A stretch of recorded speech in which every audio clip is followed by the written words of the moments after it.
Hey, welcome to Bedside Manners, Travel Nursing Unhinged, the podcast where we talk about the ins and outs, everything you need to know about travel nursing. We talk to current travelers. We have guests constantly coming and going, experts in the industry.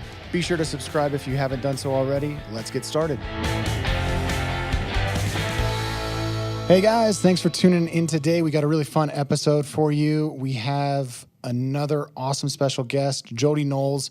Super experienced travel nurse. She traveled for like 2 years. Yep, she traveled with us for about 2 years. She's permanently now, but she's lived the life that most people dream of, and she's promised us some great tips to share with you and how you could live the life of your dreams thanks to a little miracle we call travel nursing. All right, guys. So up next now is our tip of the week, how to get everything you ever wanted as a travel nurse.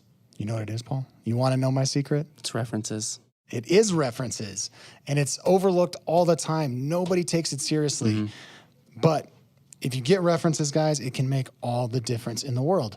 So, Paul, what do you tell people about referencing? The more the merrier. Yeah. I mean, most hospitals, well, every agency is going to have a different reference requirement, but at the end of the day, it's up to what is put in your file and sending over to the hiring manager at the hospital that you're going to be going for a travel assignment. So some agencies may require, only take or be okay with taking charge nurse references or one nurse manager, one charge. But if I was a nurse and I was getting into travel nursing, or if I'm a current travel nurse and I am continuing to travel, I would get a nurse manager every time. Absolutely. Every time. It's one thing, it's a tip that I give out. It's a tall order. Every assignment you do, I would say try to get 5 references. Try to get a DON. Try to get a unit manager, and then get 3 charge nurses. Yep. DONs are going to be tough as travelers. A lot of times they don't even know the travelers. We hear it all the time. Managers, you'll probably meet with them once.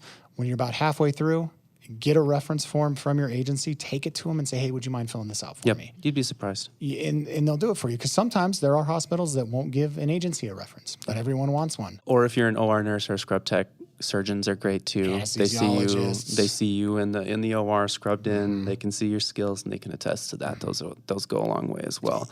Even if it's a written letter of reference, oftentimes that will suffice. Yep. And so you may say, well, my hospital isn't allowed to give references. What then? What do I do? How do we overcome that? And you'd be surprised on a charge nurse or a nurse manager, off to the side, how often if they will do it for you if you're a good employee and they like you. But and again, it's being adaptable to how they do it, and don't be afraid to ask. The worst they're going to say is no. Yeah. The other concern I get all the time, Paul, especially with first time travelers, is I don't want to tell my manager that I'm leaving. Yeah. What do you do, or how do you coach nurses, or explain to them what's your way around that concern? How do you alleviate that for people? Well, you're going to need to have a reference either way. So just rip the Band-Aid off. And, timing is something that you have to take in consideration. You can't apply to a travel position without having references. Mm-hmm. But in my experience, nurse managers want to know farther in advance than possible. So honestly, they can prepare to bring in someone, whether if it was a perm staff or another traveler, into their unit so they can help, with the schedule. You'd be surprised. I used to be in a management position myself, and when someone told me that they were leaving, I was happy that they told me exactly. up front. Yeah, and that's the thing I always tell travelers too, is if you do come to that and you're like, hey, I don't want them to leave yet, you can wait, but if they hear it through the grapevine, through the rumor mill of hospitals, that 9 times out of 10 is going to be worse. Whereas if you're just straight with them, you're honest, and you go to them and say, hey, this is something I'm considering. I haven't committed to anything yet, but one of the requirements is referencing. Would you mind filling this out for me? If I do decide to take an assignment, I am going to give you ample time. I'm going to give you, 4 weeks notice. That way you can find someone. I'll help train them, and that honesty carries so much more weight than them getting blindsided by, hey, I signed a contract, I leave in 2 weeks. Can you fill out this reference for me? Yeah, and honestly, you can plan this out with your manager. Maybe you talk about traveling like that's always something I've wanted to do, and bring that up to them, well in advance before you even start talking to an agency. Exactly. Maybe they have that. It's like, oh yeah, you're right. You've always wanted to travel, and I'm so happy for you. And here you go. You're gonna do great. You can always come back. Yeah. If it doesn't work out, that's. And That's what it's all about. And if you play your cards right too, I have nurses that are contingent at one facility. They're able to do a 13-week assignment, a 6-month assignment, and maybe we're having trouble finding them that next assignment. They can go back and pick up PRN shifts or go pick up shifts for 2 weeks, 2 months. It's a good fallback plan. It's such a good fallback plan. I know it takes pressure off me as their recruiter, and I know it takes pressure off them because then it's not hey, at the end of 13 weeks, am I going to have a job lined up? So being proactive, guys, like I said, it is how to get anything you want. If you get those 5 references too from every assignment and you decide, after a year, 2 years, 5 years, 10 years, that traveling's no longer for you and you've gotten 5 references, 3 references from every facility, you're going to have a stack of them. And you're going to be able to get any job you want. Damn near any job you want. Yeah. Just because you say, hey, here's my manager's references and the DONs and the OR directors from the last 5 years of my traveling. Yep. And it carries so much more weight than people give it. Yep. Imagine a hiring a nurse manager looking for a traveler. She has one application with 2 charge nurses and one with a nurse manager, a charge nurse, a night charge nurse, another charge nurse, maybe an assistant nurse manager. Yeah. And a doctor. Yeah, a doctor. And who are they going to pick? DONs, managers. I always would say that the more references you have, the better. But now I kind of go with the higher the title, the better. If you get, 3 supervisors and a charge nurse, I would say that's probably better than 3 charge nurses and 1 supervisor. Yeah. It all depends, but the more the merrier. Exactly. And as always, honesty. Be honest with your manager. I mean, and if you're not comfortable saying, hey, I want to travel, maybe say I'm considering going back to school, looking to make some more money. Yeah. School suggested I consider employment in a different setting. White lies, not necessarily saying that's the best thing, but if you're uncomfortable, find a way that you can convey what you want to do to your manager. And 9 times out of 10, it's the best way. Yeah. At the end of the day, they need to find a replacement for you. And then in addition to this, just thought of this, while you're on assignment, I hear all the time, especially people, I hear more from experienced travelers that, I don't remember anybody there. Yeah. Nobody remembers me. Yep. Make an effort on assignment to get to know your charge nurse, get to know your shift supervisor, and get at least get their contact information. So when your agency or you're going for that next assignment with a different agency, if that's the case, you have that contact information, because every agency is going to want a reference from where you've been, at least your most recent assignment. Yeah, at least the whole year. Like, always keep that updated. And as Corey was saying, like the more you have going into the next assignment is going to be the best. But make an effort to have a reference from every assignment that you go to, especially what happens if you change an agency and you don't have those. Like, keep a reference for yourself, file it away, and give it to your current agency. And then you're going to have it too, and you're not going to have to go back to your old agency. I'm like, hey, can I have all the references or evals you got for me? You're going to have that for yourself. And then you're in the driver's seat. And if there's a hot job or, you have all those documents ready to build a profile, which we will talk about in future episodes. But yeah, that's my biggest trick of the week, guys. It's how to get anything you want as a travel nurse. Underestimated, it's referencing. So up next, guys, we have the amazing Jodi Knowles. We talked about it earlier. Jodi's been traveling for the last 2 years, so right, Paul? Yep, she's perm now, but she was with us on assignment all across the U.S. She's lived the dream that most people dream of, and she's promised us some great tips to share with you and how you could live that dream thanks to this little miracle that we call travel nursing. Travel nursing, the miracle. Well, let's see if we can get her to talk about references and see if... She'll know. She'll know. All right, guys, let's bring her on. All right, guys, up next, we have the amazing Jodi Knowles. Jodi has been an experienced traveler. She's traveling for the last 2 years or so, right, Paul? Yeah, she traveled with us for about 2 years, now in a permanent position. Very happy. But she started out her career in Rapid City, South Dakota, moved across the country, down to Florida, came out here to Colorado, New York. So she's been across the U.S. and has some really great experience, and we're excited to have you on, Jodi. Awesome. Yeah, let's bring her on. Jodi, are you there? Thank you. Yes. Hey. Thanks for having me. Of course. Welcome to our podcast. So Jodi, tell us about yourself. Let's get the basics out of the way. Like, why'd you become a nurse? How long have you been a nurse? What was your, what made you decide to do travel nursing? So I went into nursing right out of high school. Kind of took some time off, but I knew like right in high school that nursing is something that I wanted to do. I liked people. I liked working with people. I knew it was a good, solid career. And so I went to college after high school, got into nursing school at NCTC in Gainesville, which is a 2-year program. And after I graduated in 2012, I ended up getting my job at Parkland. I went into the operating room like 1 or 2 times during my schooling and realized I wanted to go into the operating room. I just love teamwork. I've always been an adrenaline junkie. And all through school, I was looking for that one specialty that I wanted to do. And the one time I got in there was just a great experience. Even in school, I had heard about traveling nursing, though, that it's a great time. If you're single, you can go see the country. I've always been a traveling bug. Like, I've been everywhere. Even before I drove to South Carolina and stayed by myself there in San Diego, and to work and make money and do it was just like a dream. But I knew I couldn't do it without having experience first. So that's when I got my job at Parkland in Dallas. That's where I started. And I did their 9-month residency program in the operating room and stayed with them for about 3.5 years. Felt like I had a good base under me. There were travelers there that I told them I was interested in traveling, and they said I'd be good at it. And I took the leap and called like 4 or 5 different companies until I got to Paul. And then it kind of started from there, basically. Awesome. So now, how long were you core staff before you started traveling? 3.5 years. 3.5 years.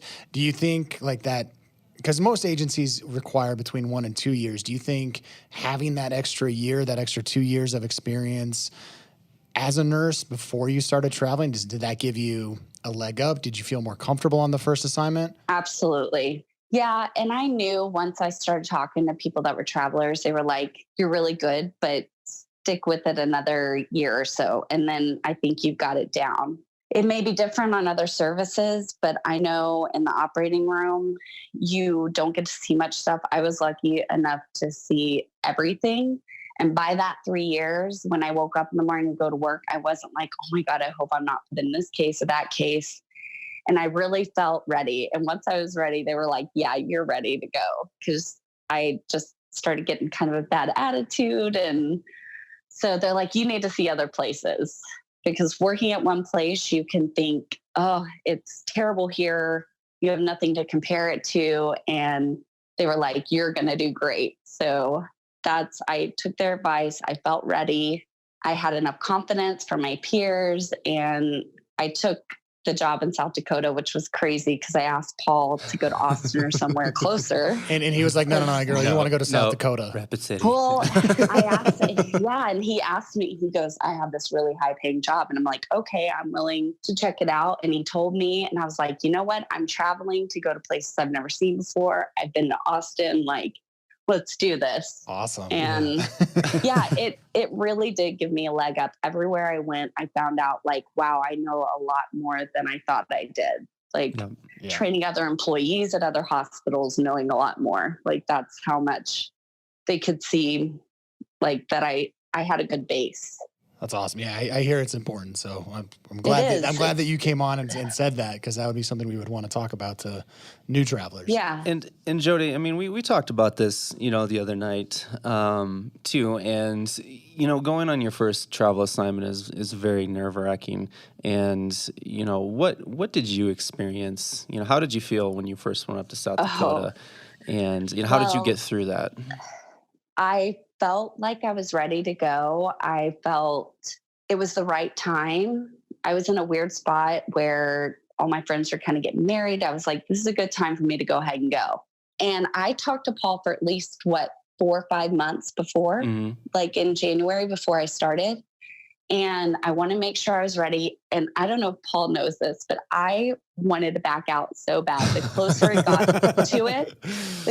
got to it, I was having these great days at work. And I'd be like, why am I leaving? Like, this is great for me. I'm established. And people were like, we're going to miss you. But even to where I lost $200 on an admin fee because I was going to stay one more year. And I backed out like a week before they would let me. Like, I don't know if you know that, Paul. No, but I didn't. I'm glad you didn't. Right. no. Well, I just went back and forth and I was like, no, like it's scary to go off by yourself. And Yeah. it is hard to take that step, no matter how much confidence you have, no matter it's everything set up. I had my housing. It's hard to change and just get in your car and move to another state, which following the 2 weeks after I got to South Dakota, I still had those same feelings. Like, what did I do? Yeah. Like when my mom left after driving me there, I felt really alone and like still questioning my decision. But the thing in the back of my head was, I have anybody told me, if you need anything, I'll be there and it's just a phone call away. If I want to come back in 13 weeks, I can go back to the hospital I left, because they told me that. And I said, if I don't like it, can I come back? And they were like, yes, absolutely. Yeah. And so I just kept telling myself 13 weeks. If I don't like it, I can come back. It's not that huge of a change. Well, 2 years later, it all worked out. But I always felt a little alone at each assignment that I went to. Yeah. And I always got like, oh, am I doing the right thing? What if I hate it here? It's totally normal. Like change is not normal. It's so easy to stay in one spot. But if you just do it, I mean, I've had some amazing experiences and met amazing people everywhere I went, no matter what. I'd be like, it's okay, I'm going to meet people like towards the end of it. And So, how did you deal with that? I know you've met some really good friends, Heather up in Rapids. Yeah. How did you, because you were working for a couple weeks before you guys actually started hanging out, and what advice would you give to a traveler, going into a new place and having to prove your worth and trying to make friends along at that, so it's not as lonely as right. So almost every place I've been to, I've been able to hold on to about 2 or 3 really good friends there. But it wasn't without like weeks to a month of being there where they're like, oh, this girl will help me out or whatever. Or, just those few people that you click with. But you have to know that everybody knows that you're new. They need your help. And most people are like, thank you for coming. There's those few people that make you feel like you're not welcome. But for the most part, people are okay with you there. And you need to just have an open mind and not shut people off. And I would just go up to people, ask them about themselves. Hey, I'm Jody. Like, I haven't met you yet. I'm so sorry. And she's like waking up. I haven't met you yet. Be proactive about telling people about yourself. Like when I go into a room and I don't know people, I say, hey, I'm Jody. I'm working with you today. And I know it can be hard to like interrupt a conversation, or a surgeon walks in or a nurse walks in. Everybody's told you like, oh, she's kind of hard to get along with. I just say, be yourself, make people acknowledge that you're there and you're there to help them. And I don't want to take over your space, but then people start talking to me. Like when I sit down in the break room by myself, where are you from? They're used to travelers usually in these places that you go. So just be open to conversations and know that you're not going to get along with everybody, just like every place that you're going to go into. But people are going to be wary of you and cautious first. And you have to be okay with that and okay with proving like, I do know my stuff. And after 2 weeks, everywhere I went, everybody kind of opened up to me and they were like, oh, she's good. Mm-hmm. So did you find, the anxiety you mentioned or like those nerves going on a new assignment, has that gotten better with each new assignment? Was it less time or was it kind of the same set, or, was it any tricks to get around that? Yeah, it was, I'd always have that anxiety a little bit driving there and starting first day. But the last time at New York, I felt really confident. And even though it was New York, I knew it might be the hardest people to get through to. But it did get better because I'd done it before and I know what to expect. And I got this like, I call Paul and be like, oh, they're just like, I'm not getting treated very well. And he's like, just, put your head down. If anybody's really like getting on you or being inappropriate, then I just go to my manager, which I had to a few times, but I knew how to act and how to deal with people towards the end of it. So I felt really confident in being able to meet people that I knew I would be able to meet, at each place. But one thing Heather did to me, which was really funny, I've never actually done to people, but she noticed we would get along. We're the same age. She'd been traveling before me, and she just walked into the room that I was in, asked me if I needed any help setting my case up. And she was like, here's my number. I'm Heather. I don't have any friends. Call me if you want to hang out. And she just like walks out of the room. And I was like, sounds like one of our recruiters that works here. Yeah. Which that's okay too. Like, and then we became good friends. I was shy, so I wasn't going to like ask her. So like sometimes if you do see another traveler or someone even permanent that might be too shy to ask you, just be like, hey, I'm looking for people to hang out with. I'm new here. That's what I ask people. Yeah. That's cool. So now, Jody, you did mention, as Paul and I know, and anybody that travels knows, sometimes travelers, they don't get treated the best on assignment. They do get that cold shoulder. They do get, bullied. And you kind of mentioned you had dealt with that before. What's your, kind of give us some more information on how you've adapted to new assignments, how you've kind of gotten around that, those nurses or those staff members that are kind of bullying or belittling the travelers or just won't give you the time of day. Like, is there just kill them with kindness or tell us a little bit about that?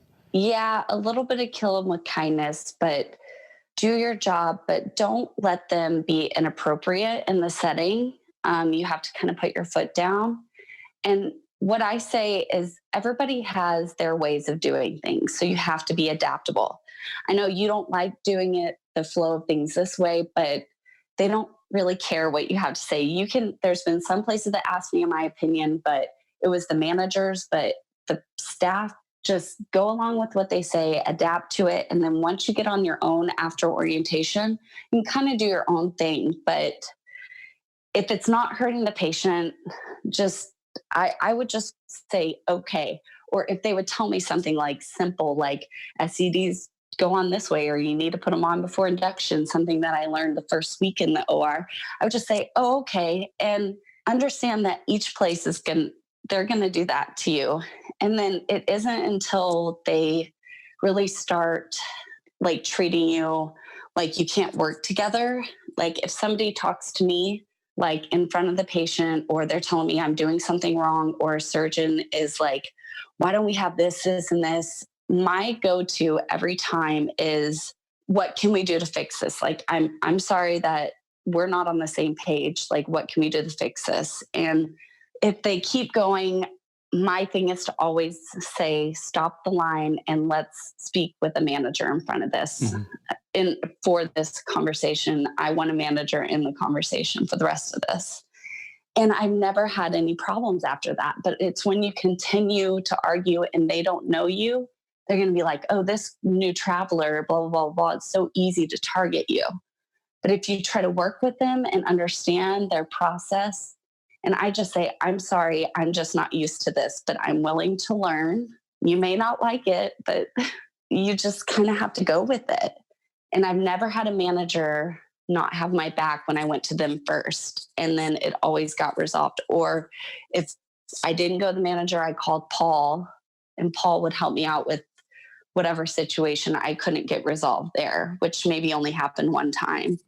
That's you should start traveling again, because that was like the best advice that we as recruiters always preach. Be flexible, be adaptable, don't push back. Stay in your lane. Well, if they do an assignment differently, I've argued back too, and I've tried to like say like why, and they don't care. Like they just don't care, and that's just not the best way. Or it's like, I'm sorry, that's just what I'm used to. But if you think this is a better way, then I'll do it, and that's fine. If it's not hurting the patient or not like backing us up or like making our flow really bad, then I'll do it for you. That's awesome. That's like the best advice. Thank you. Yes. You said exactly what I wanted you to. So thank you. Yeah, you're welcome.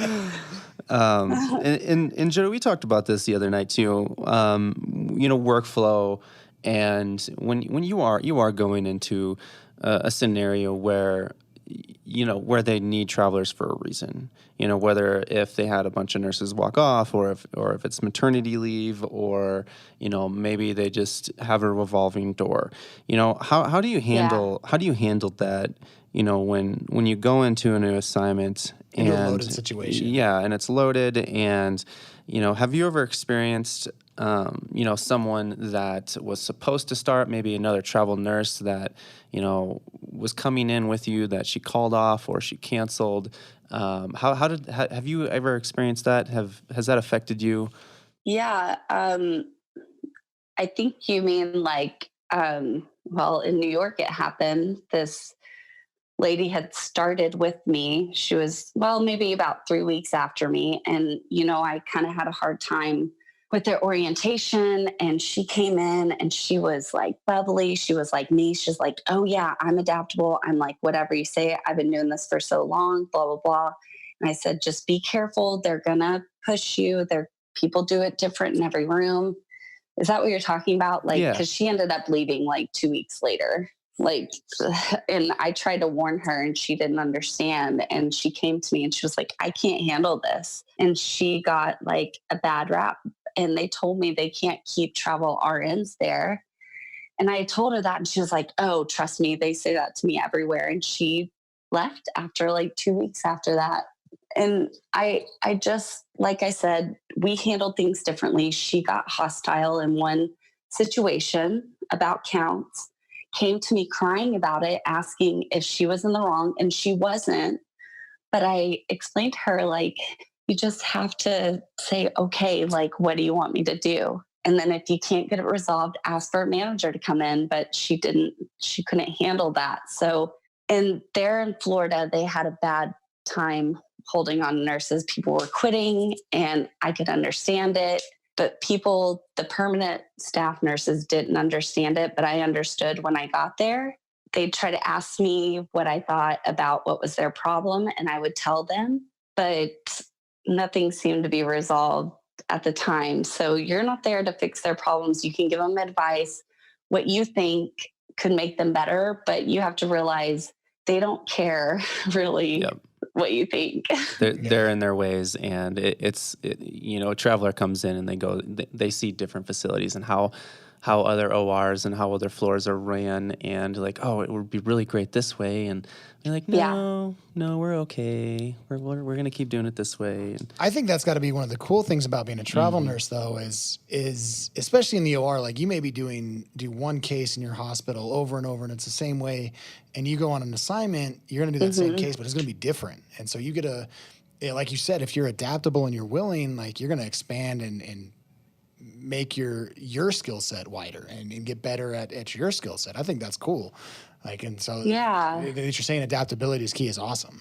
Yeah, I'm like, I know I don't know everything. And that's the problem. Like, I'm always open to like, well, let me see your way of doing it. Maybe it's better than mine. Like, there's been things that I'm like, dang, I like that. Or my little arm board on the other side, just a little saving your back from bending down to put it. They're like, now everybody does that in Florida. Like, it's a great idea, just something small, but being open-minded, not being like, why do you do that? Like, all right, well, I'll explain to you the reason why I do it. And I say, explain to me why you do it this way. If somebody's like, don't put that on there, like, we're like, okay, I just thought this way or whatever, but why do you do it this way? And they'll tell me, well, we've had this happen. I'm like, oh, okay, well, good to know. And that's it.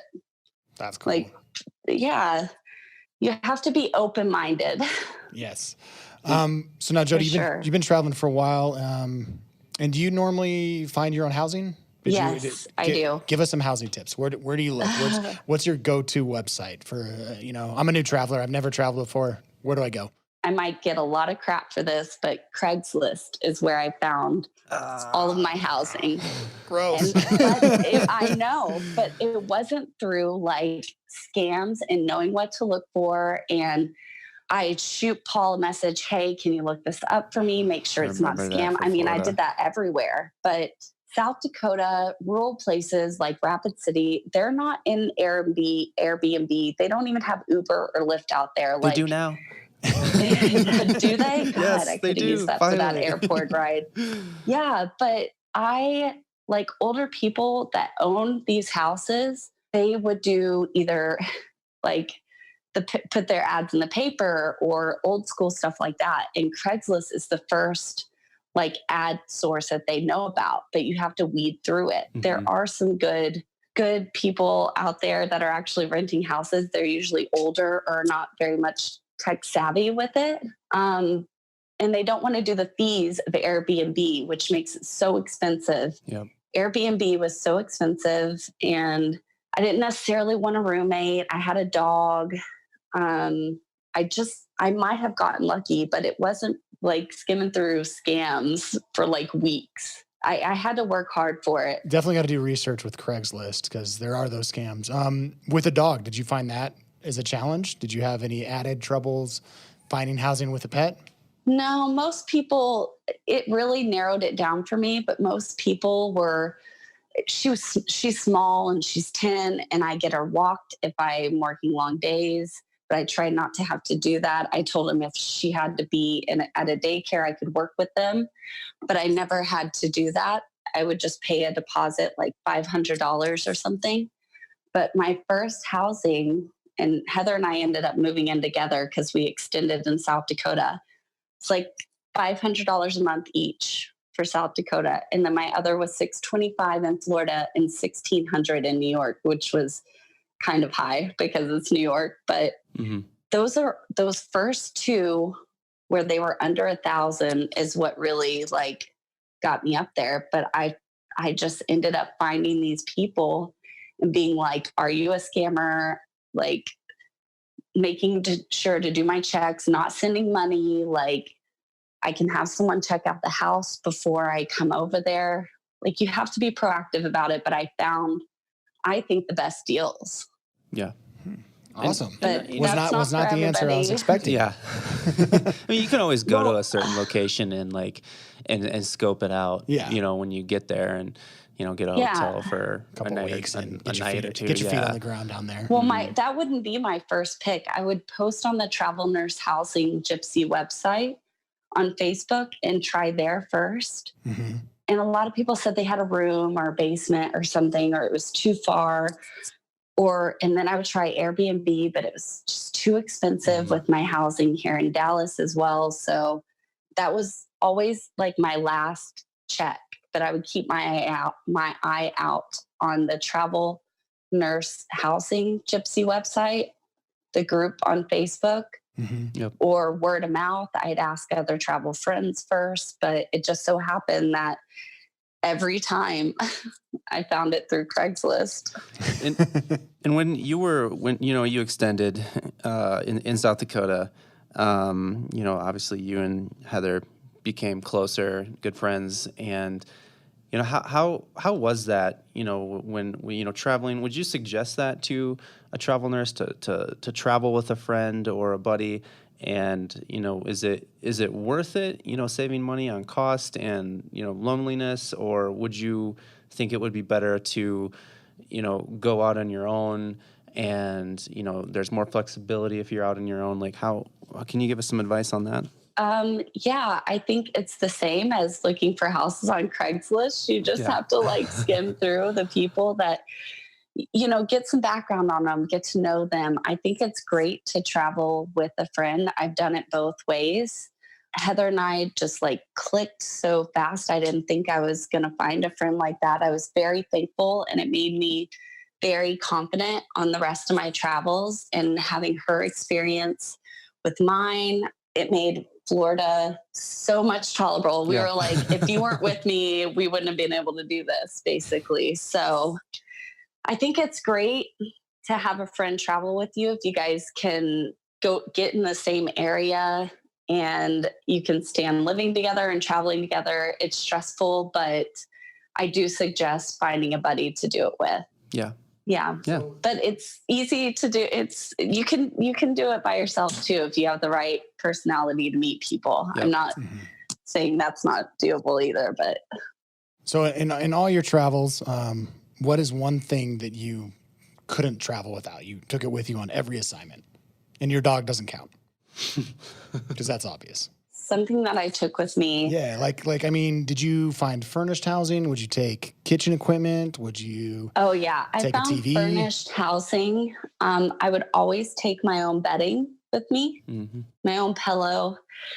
But I found that each place I went, I was like, I don't need this. I don't need this. Like the packing and unpacking can get daunting. And you find out 3 months is really quick. Like, dang, I got to do this all again. The minimalist thought about it is the best because you buy things when you're out on the road and you want to take it back with you, but you realize, dang, I bought a lot more clothes or souvenirs or whatever. And I found myself having to ship a box one time because I had too much from that assignment. But it's, if you have your own place back home, keep your pictures, keep everything back home, all those little things you're not going to need. Of course, it just depends on how OCD you are. And if you want to bring your own cooking stuff, you can, but all of that stuff was always provided for us. And I always made sure that it was. Those were the questions that I asked on the phone with the renters. Like,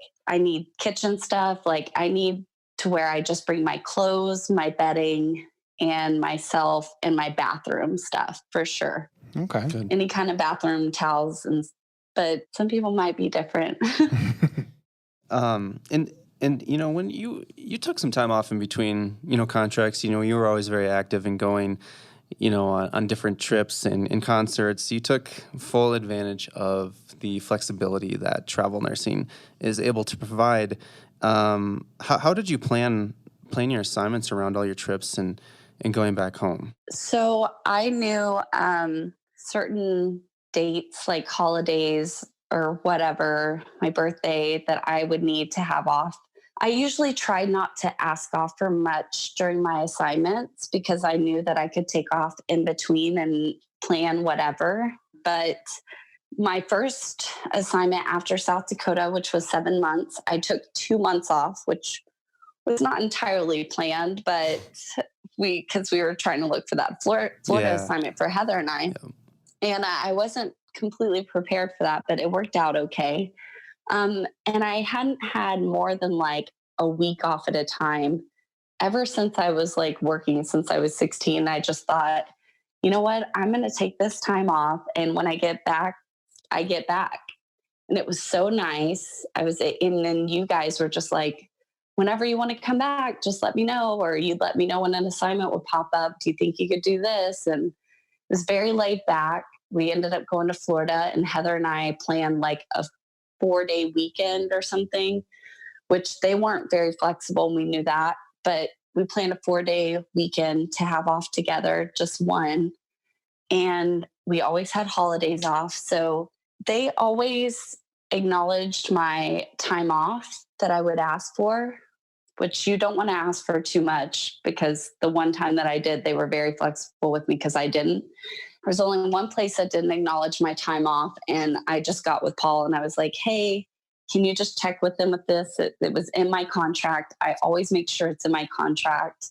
And if it's not, then I ask them like 6 weeks ahead or like as far advance and ahead as possible. Because you're there because they need people. They can't just have you going on vacation the whole time. And you should have enough time off in between assignments to get your stuff done or go on vacations. And that was the case for me. That was nice. I miss that. I haven't built up a lot of PTO yet, but That's awesome. Well, I mean, do you have any other tips, any other advice that you'd like to give the audience? I think that if you're thinking about travel nursing and you're not sure about it, make a goal that in 2 to 3 months' time, if you're still thinking about it, pursue it and just try it out. It's only 13 weeks. A lot of people have come to me and been like, gosh, I'm so jealous of your travels and you look like you have such a great time. And I do, but every experience is different and it's what you make it yourself. Yep. It's not for everybody.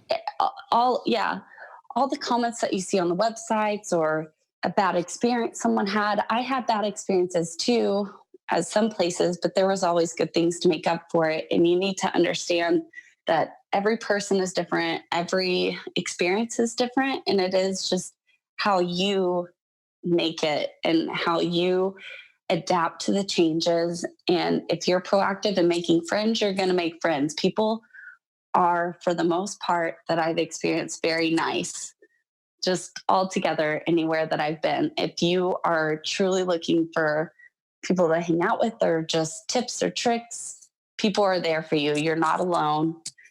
And it's a great, great way to make good money and see the world, basically. Meet new people. Awesome. That's awesome. Awesome. Jodi, thank you so much for joining us today. I mean, you sound like a great nurse, a great person. I know Paul has always enjoyed working with you, so thank you for Miss you. taking the Thank you. I know. Thanks. I know.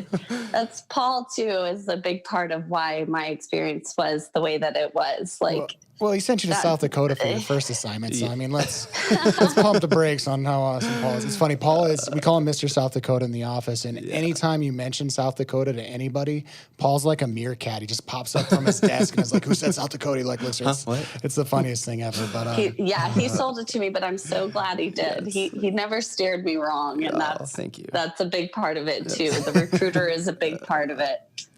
He knows that. He's a good dude. I give him a hard time, but he's one of our best. We love him. Well, Jodi, yes. we got a joke of the week. Corey does a dad joke of the week. You want to stick around and hear it? I am a new dad, Jodi, and I got a 2-month-old at home, and I've been practicing. Congratulations. Thank you. Been practicing my dad jokes. So tell me what you think of this one. So last time I had surgery, the anesthesiologist, he gave me the option. He's like, you can either use gas or I can knock you out with a paddle. Yeah, he said it was an either-or situation. What? An either-or situation? Either or? I don't get it. I don't know. Or the paddle. Or OAR, like a boat paddle, an either-or situation. It's not funny if we have to explain it, Jodi. I thought it was funny the first time. No worries. I was waiting for the rest of it for a second, and then the delivery's dry. So, well, Jodi, thank you so much for being Jodi, with us thank today. you so much. You're welcome. Thank you for having me. You know, if you ever decide to travel again, you know Paul's here for you. A lot of good advice. Everybody else, thanks for tuning in today, and we will see you next time. That just about wraps it up. Thanks for joining us on this episode of Bedside Manners Travel Nursing Unhinged. Next show, we'll be talking with one of my past travelers, Timothy Carroll. He is a CVOR and General OR nurse, currently working towards his NP. And if you'd like to get in touch with us, remember to send us an email at bedsidemanners@gowithadvanced.com. Each episode's show notes are available at gowithadvanced.com/bedside manners. Be sure to subscribe to our podcast on Apple Podcast, Google Podcast, Spotify, or anywhere else you listen. Also, if you found value from the show, give us a review on Apple Podcast. It really helps us out. Also, a special thanks to Jonathan Carey for producing this episode and Aiden Dykes for the music and editing. And as always, this episode was powered by Advanced Travel Nursing.